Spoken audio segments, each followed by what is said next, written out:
Hari ini kita nak bincangkan topik kita mengenai elak atau mengaku. Saya kira ini lebih kepada kesilapan dan juga kekilafan sebagaimana yang telah pun kita bincangkan di awal rancangan tadi. Dan untuk itu kita ada dua tetamu di studio. Kalau boleh saya perkenalkan, sebenarnya tak perlu perkenal dah pun. Memang setiap minggu ada. Inilah dia tetamu-tetamu kami. Di sebelah Fiza sana adalah Encik Amin Idris, Tuan Amin Idris selaku Perudi Motivasi. Assalamualaikum, sihat? Waalaikumsalam. Baik. Mana bash hari ni? Hari ni tak ada. Sorok. Dekat dalam.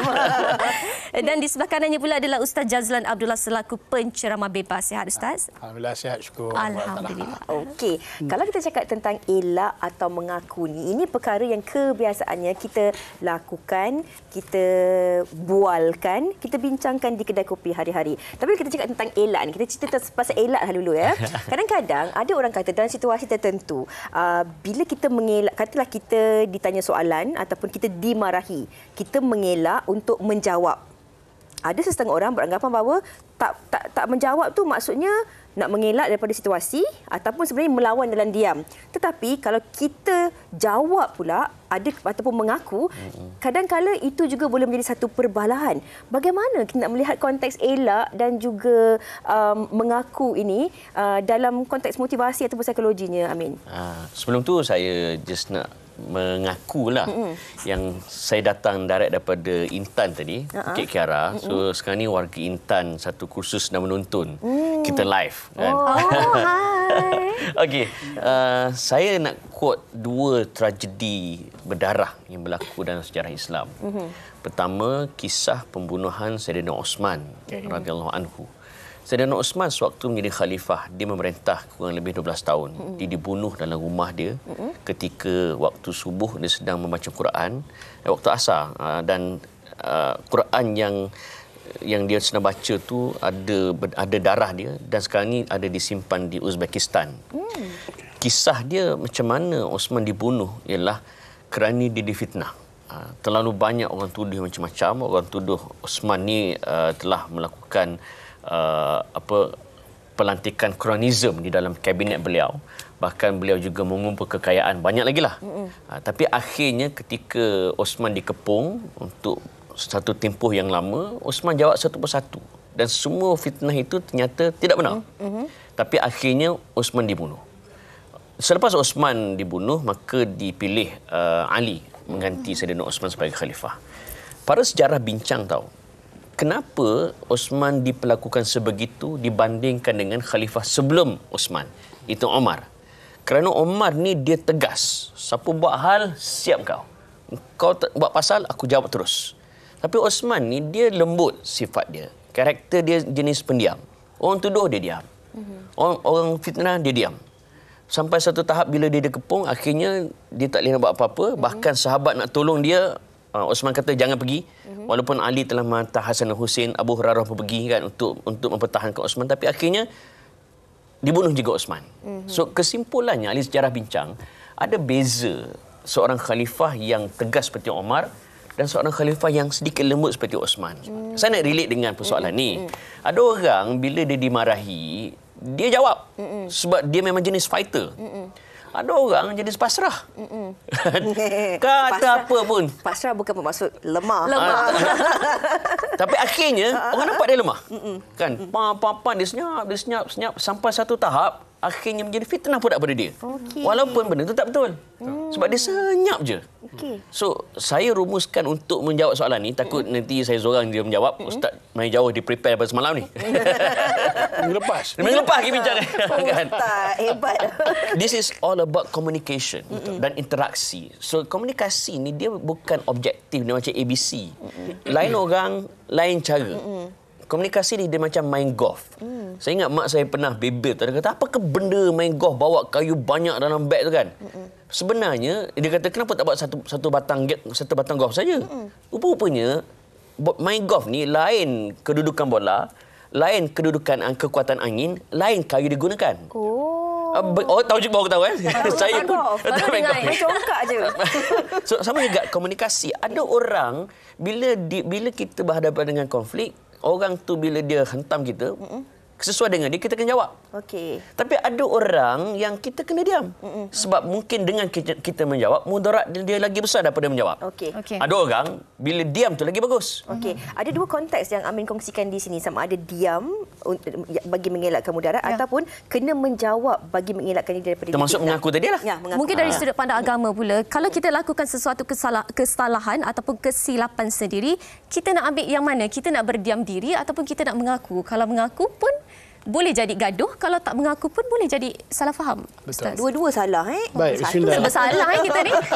Baik, betul. Bismillahirrahmanirrahim. Fiza, Saira, Tuan Amin kita dan menuntutnya dalam Islam. Benda ni memang berlakulah antara kita ni. Memang satulah saya nak sebut. Asasnya kita ni sebenarnya tak lari daripada buat kesilapan dan dosa. Itu asas. Betul. Sebab itu Nabi pernah sebut kullu bani Adam khata'un wa khairul khata'in tawwabun. Itu asas. Seluruh anak Adam itu dia melakukan dosa dan sebaik-baik orang yang melakukan dosa itu orang yang minta ampun kepada Allah Taala. Jadi kalau kita ni perkara yang pertama mengakui kesilapan kita itu adalah satu sifat yang murni. Kita akui kesilapan itu satu sifat yang murni. Okey tu. Dengan sebab kita mengakui kesilapan itu sebenarnya apa? Untung kerana sebenarnya kita sebenarnya masih ada iman. Kita masih ada lagi petunjuk daripada Allah. Dan sebenarnya bila kita akui kesilapan kita itu kerana apa? Kerana Allah SWT nak memberi kepada kita apa kebaikan dan tidak meneruskan kita melakukan segala keburukan. Dan Allah nak ampunkan dosa kita. Itu asasnya. Oleh sebab itu, rahsia yang besar, setiap perbuatan kita ni kita dengan Allah Ta'ala yang tahu. Tapi andainya, macam Tuan Amin kata, orang lain tahu, macam mana keadaan kita? Dalam Islam, pilihan pertama adalah yang terbaik ialah diam. Kerana diam itu kita akan dapat meredakan keadaan, kita tidak akan merohkan ke suasana dan kita ada masa dan ruang untuk memperbaiki dan untuk islah, makna memperbetulkan keadaan. Kan? Sebab itu apa juga yang berlaku kepada kita ni, pertama hendaklah diam. Betul kita diamlah. Sebab apa? Sebab Nabi pun sebut kita tak boleh sebenarnya duduk cerita hal-hal kita ni. Kerana apa? Nabi sebut dalam hadis iaitu Nabi sebut apa? Kullu ummati mu'affan. Seluruh umat aku ni Allah ampunkan. Illa melainkan al-mujahid yang menceritakan hal keburukan dia. Ini asas Mana asasnya okey. Asasnya maknanya dia tak boleh. Kita tak boleh sama sekali menceritakan keburukan kita sebab yang dikatakan muhajirin itu iaitu mujahirin iaitu orang yang melakukan maksiat, melakukan keburukan secara terang-terangan. Para sahabat tanya, siapa Rasulullah nak buat terang-terangan? Ke Nabi jawab iaitu orang yang melakukan keburukan, orang yang melakukan kejahatan, kedosa, keburukan itu pada malam hari, sebenarnya Allah dah pada siang hari pagi itu dia cerita. Padahal Allah dah tutup dah. Itu asas dari sudut agama. Tapi namun begitu pun kita kena faham juga ada orang yang mengambil pendekatan iaitu apa? Memurnikan keadaan itu dengan apa? Menceritakan dan maknanya mengeluarkan perkara yang dah berlaku. Sebab apa? Dia rasa benda tu betul. Dia jantalah. Ini memang macam namanya. Dia terpaksa depan dia akan cakap lah. Satu. Yang kedua, maknanya kerana apa? Dia tak nak orang lain jadi tukar tambah. Sebab tu dia terangkan. Aku buat macam ni. Kalau nak tukar tambah, apa pasal? Menyelesaikan. Yang ketiga, maknanya dia tak ada isu ni berpanjangan. Itu setengah orang kata. Tapi kena faham. Bila dia ambil pendekatan yang kedua untuk mewawarkan tu, mana dia terpaksa mengambil risiko yang tinggi lah. Pertama, dia terdedah dengan lisan manusia. Ada yang marah pula. Kan? Bila dengar satu keburukan, ada orang cakap, awak tak buat silap, tak apa. Awak pintu taubat sentiasa terbuka. Baguslah awak, tak ada. Memang. Aja, habislah. Cerca, cela, hina, maki. Aku dah agak dah. Sebab tu yang kedua, dia terdedah dengan apa, Min? Dia terdedah dengan apa? Prasangka. Lepas tu apa? Tohmah. Patutlah. Memang dulu keluarga dia macam ni. Atuk nenek pun dia sebut. Diungkit habis. Maaf, saya nak mencela sedikit. Tapi macam apa Ustaz katakan tadi, kadang-kadang diam tu, pendekatan diam tu lebih baik. Kemudian kalau kita mengaku, bermakna kita mengambil risiko-risiko tadi. Tohmahan, lisan dan sebagainya. Ataupun kadang-kadang kita mengaku ni kerana kita nak menjadikan itu satu manfaat kepada orang sekeliling kita. Supaya ada manfaatnya. Tetapi, bagaimana pula kalau individu tu sendiri Ustaz, dia sebenarnya tak nak mengaku pun. Tapi sebenarnya dia didesak ataupun ditekan oleh kawan-kawan ke, ataupun orang-orang di sekelilingnya yang menyebabkan akhirnya daripada perkara itu ingin disimpan, dielakkan tetapi akhirnya terpaksa mengaku. Konteks macam tu macam mana pula? Baik, okey. Hal ni berkaitan dengan apa juga kesilapan kita, ini pada kita, bukan pada orang. Kalau kita cerita buat orang ni, nak puaskan hati orang, memang orang takkan puas hati punya. Betul tak? Semua akan desak kita. Bila kita diam, kita salah. Bila kita sebut, lagi salah. Mana kita nak pilih? Sebab orang provok kita macam ni, akhirnya kita cakap. Kan? Betul lah, aku dah agak lah. Kenapa selama ni kau diam? Dan bukannya bila kita ceritakan satu perkara yang buruk itu untuk boleh memperbaiki keadaan. Saya tengok lebih banyak keburukan. Sebab tu diam, atur strategi. Lepas tu ingat, masa ni akan membenarkan. Kalau kita salah, masa tu akan membenarkan kita, iaitu untuk kita buat kebaikan. Dan kalau kita ni betul, insya-Allah masa tu akan membenarkan ini kita ni betul. Boleh ke kalau kita memilih untuk mengaku kesilapan itu bersama dengan orang-orang tertentu sahaja? Boleh? Tetapi kita tak naklah hebahkan perkara ini kepada orang-orang luar. Termasuk maknanya nak mengaku ni boleh. Mungkin sebenarnya kalau kita ada dosa, diri kita berat. Betul lah, jiwa kita berat. Kadang-kadang kita nak luah kat siapa. Mungkin kita kena carilah luah ni siapa. Siapa yang orang yang boleh kita luahkan. Mungkin orang yang dekat dengan kita, ibu dan ayah kita. Mungkin teman ni payahlah. Teman ni kadang-kadang dia okey. Tapi bila dia tak okey dengan kita, dia tak jadi okey. Maknanya kita pertama kita kena ingat dengan ibu bapa, itu yang salah. Tapi yang paling betul teman kita ialah Allah Subhanahu Wa Taala.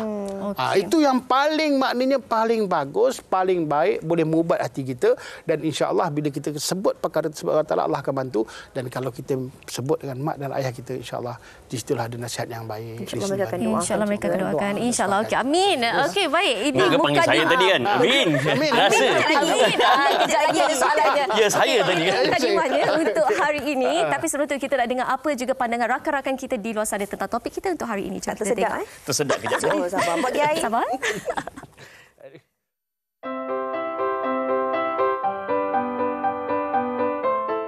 Saya rasa tengok kesalahan apa dia buat dulu lah. Kalau kesalahan tu, kalau dia hebahkan, benda tu datang lebih banyak mudarat, mungkin dia simpan je lah untuk diri dia.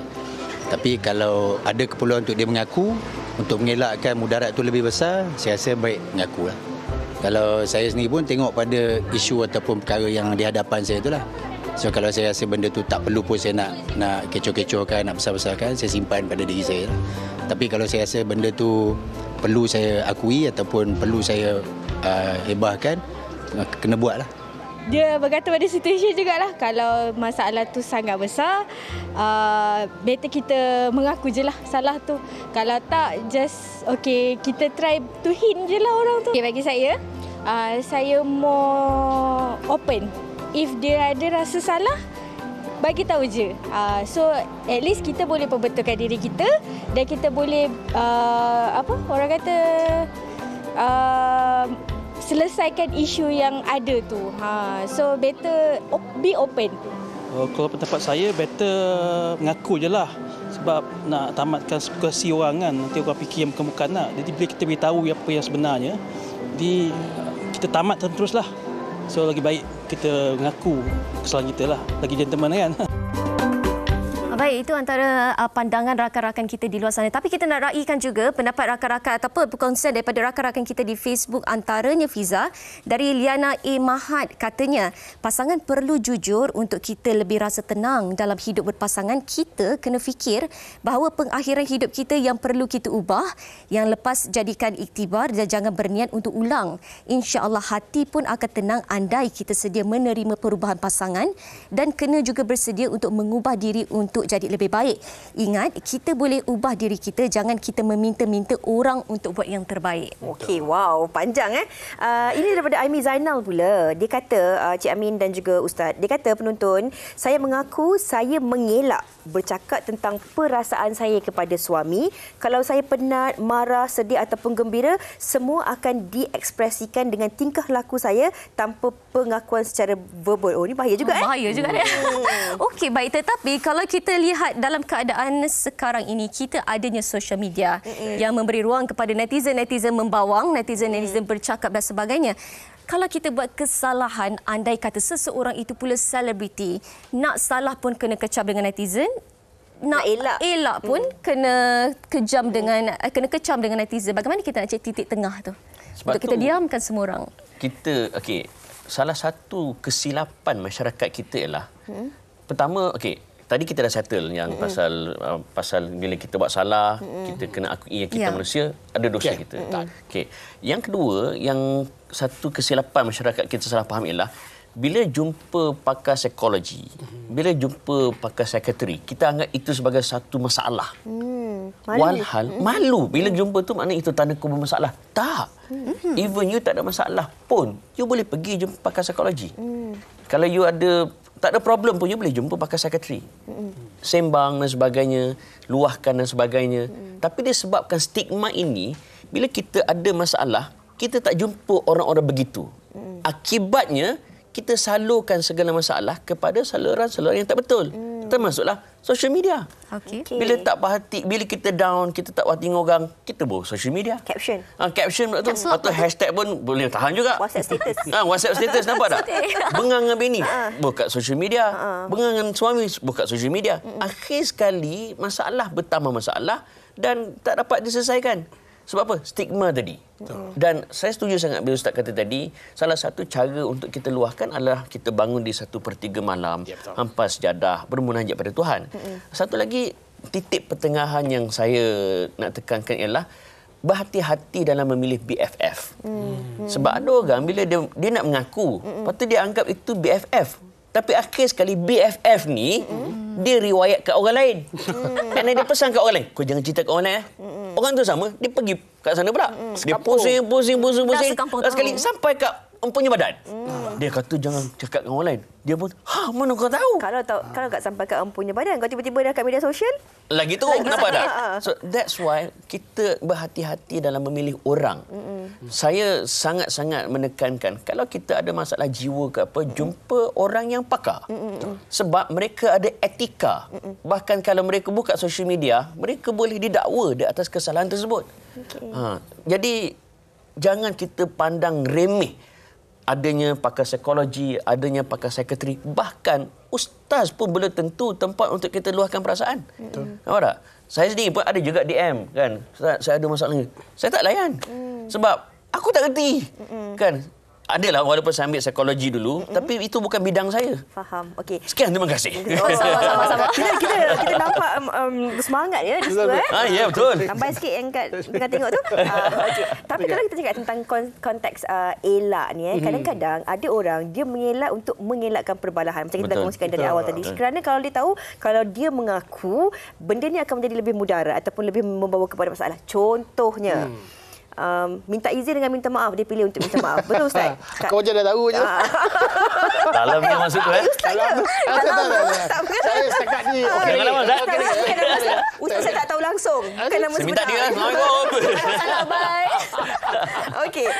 Kebanyakan orang kalau dalam konteks hubungan rumah tangga, minta maaf dengan minta izin, dia pilih untuk minta maaf. Ataupun kadang-kadang kalau anak sendiri pun, kita lihat anak kecil dia melakukan ditumpahkan air. Betul.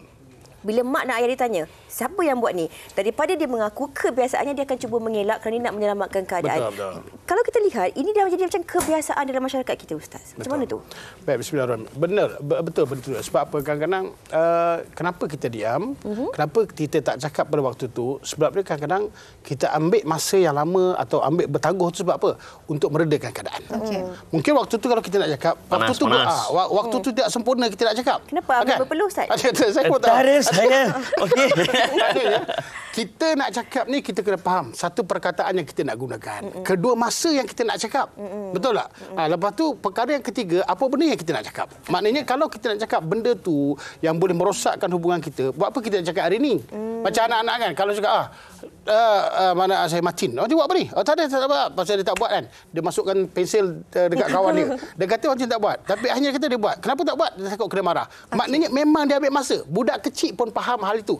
Sebab tu dalam hidup ni kita kena ada ilmu, satu. Yang kedua, kita kena faham macam mana kedudukan kita dalam satu keluarga. Dalam satu keluarga ni kita dekat mana.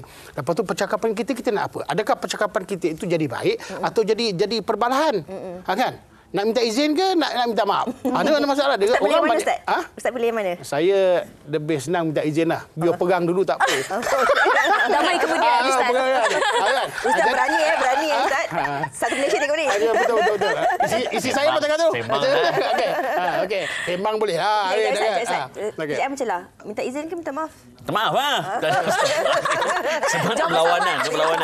Kita gurau je. Tapi bergantunglah pada keadaan kita berpasangan. Kalau dah ada 5 bar, lebam kat biji mata, lebih baik minta maaf lah. Kalau dia kata, okey, saya tak kisah bang, cuma tegur hati saya, kita cakap terus terang je lah. Cakap baik-baik lah senang cerita. Kan? Betul. Okey, baik. Okey, baik. Tadi Fiza, saya suka bila Fiza sebut tentang anak tadi, ibu bapa dan juga anak. Kalau kita lihat didikan ibu bapa zaman sekarang, macam mana kita nak hentikan ibu bapa backup anak walaupun anak tu salah? Tuan Amin, sedikit daripada Tuan Amin. Betul, saya suka. Pertama sekali, apa-apa yang sebelum kita didik anak, mak bapak tu sendiri adalah umpama TV kepada anak-anak. Apa-apa mak bapak tu buat, anak akan ikut. So kalau mak bapak sendiri pun jenis cover benda yang salah, maka anak-anak pun akan buat benda yang sama. Apatah lagi apabila anak buat salah, mak bapak cover. Cikgu dah sebut dah gini-gini, tak, anak saya baik, tak, anak saya gitu. No. Kita kena didik anak-anak kita apabila mereka buat benda yang salah, kita sepakat. Untuk kita bagi tahu dia salah. Cuma it's not about bagi tahu dia salah ke tak. Bagaimana kita perbetulkan kesalahan dia. Sebab tu ada hadis Nabi sebut, man kana yu'min billahi wal yawmil akhir falyaqul khair aw liyasmut. Kalau kita beriman pada Allah dan hari akhirat, sama ada kita cakap benda yang baik, ataupun kalau tak ada benda yang baik, diam. Okey. Saya kira bila kita dah meningkat usia umur ni, kita akan memilih jalan pendekatan itu. Lebih baik diam ataupun kurangkan bersosial dan Kematangan kita mengajar. Sebelum Ustaz Jazlan memberi kesimpulan topik kita pada hari ini, rumusannya, ini daripada Muhammad Rohki Syam. Saya rasa nak kongsikan apa yang dikongsikan di sini. Baru semalam luahkan kesalahan besar kepada keluarga, walaupun kesalahan itu melibatkan maruah keluarga. Tetapi disebabkan diorang positif, diorang sama-sama bantu untuk selesaikan. Dalam keadaan ini, macam mengaku lebih baik daripada pendam atau mengelak. Mengaku, kita akan dapat jawapan. Mengelak akan lagi melambatkan dan mengeruhkan keadaan. Orang sekeliling ni, Ustaz, memainkan peranan penting. Sebelum saya buat kesimpulan, dia dalam psikologi, dia ada extrinsic dari intrinsic. Kalau kita tahu orang tu extrinsic, maksudnya kalau kita cerita sesuatu, dia akan melenting, dia akan bergoyan kan. Untuk begini, tiba-tiba ada saka buatan sendiri kan. Untuk begini, baik diam. Nampak tak? Sebab apa kita nak elak mudarat lagi besar. Tapi kalau orang tu intrinsik, dia boleh tolerate. Macam kes tadi, dia boleh tolong, boleh tolong bantu. Keluarganya very positive. Keluarga dia sangat supportive. Walaupun masalah, kita selesaikan masalah. Dia tak ada macam mengungkit 40 keturunan kan. Maka ketika itu baik mengaku. So kita lebih memahami. Sebelum kita nak berkomunikasi, kita kena faham dulu siapa target audience kita. Kalau dia intrinsik, okey, kita boleh mengaku. Kalau dia extrinsic, baik diam dulu seketika, cari waktu yang betul kan untuk kita sampaikan dengan cara yang betul. Baru betul. Betul? Betul. Maksudnya yang betul tu minta maaf. Betul. Maknanya dia dah baca.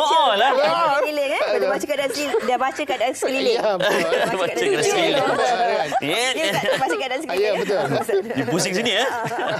Baik, ini kesimpulan. Okey, kesimpulan satu je. Pertama, kalau kita membuat satu kesalahan, kita minta ampun kepada Allah Taala. Yang kedua, maknanya ingat, jangan kita suka cari kesalahan orang lain. Sebab kita pun tidak orang masalah. Yang ketiga, maknanya kita kena akur bahawa sesungguhnya kita ni manusia yang lemah dan jangan terdedah pada 3 perkara. Iaitu apa? Orang boleh berlaku buruk ni sebab apa? 3. Iaitu masa dia ada, peluang yang dia ada, iaitu tempat dia ada.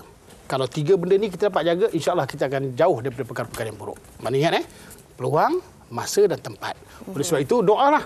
Mudah-mudahan sama-sama kita Allah perbaiki hidup kita dan mudah-mudahan Allah bantu kita takdirkan dengan benda yang baik dan mudah-mudahan Allah tutup segala pintu kesalahan kita dan Allah ampunkan dosa kita daripada dunia sampai akhir. Amin ya rabbal alamin. Ingat 3 perkara, peluang, masa dan tempat. Jangan jadikan. Kalau 3 ni bergabung, jadi maksiat.